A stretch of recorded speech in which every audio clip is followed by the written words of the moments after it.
Yuk bahas mengenai rekomendasi makanan-makanan yang bisa ibu pilih dan ibu makan pasca melahirkan atau setelah ibu melahirkan, dan ibu bisa titip ke misalnya ke yang di rumah yang sering masak ya gitu, ataupun ibu bisa mencari bantuan catering ya untuk request masaknya gitu. Yang pertama adalah makanan-makanan yang hangat tentunya ya. Jadi ibu hamil memang disarankan makanan yang hangat ya, bukan panas ya gitu, tapi jangan yang dingin juga gitu. Kemudian soft itu cenderung lembut gitu ya.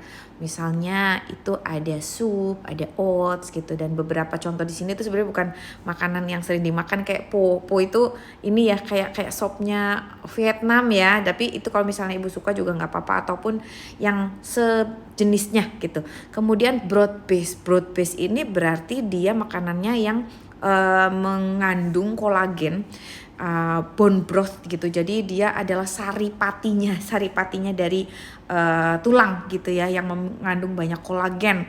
Jadi kalau misalnya ibu bisa masak sendiri boleh, ataupun beli ya. Nah kemudian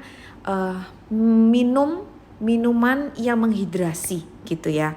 Nah minuman elektrolit itu intinya yang mengandung banyak cairan gitu.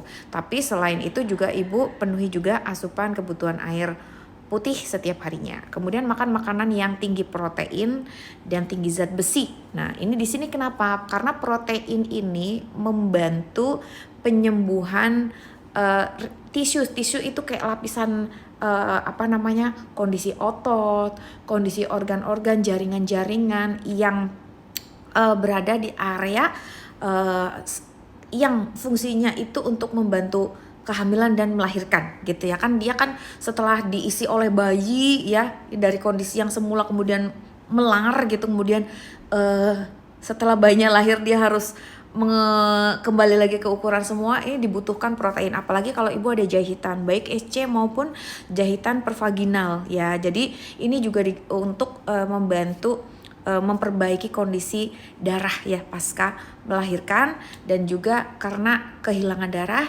ketika melahirkan gitu ya. Kemudian makanan-makanan pantangan itu biasanya cenderung ke makanan yang ibu alergi ya gitu. Tapi kalau misalnya untuk yang lain-lain kayak protein itu baik untuk proses recovery. Jadi kalau misalnya di tahun berapa ya, karena akhir tahun ini saya masih menemukan case yang sharing, ya mbak aku nggak boleh makan makanan selain yang ijo-ijoan dan berkuah.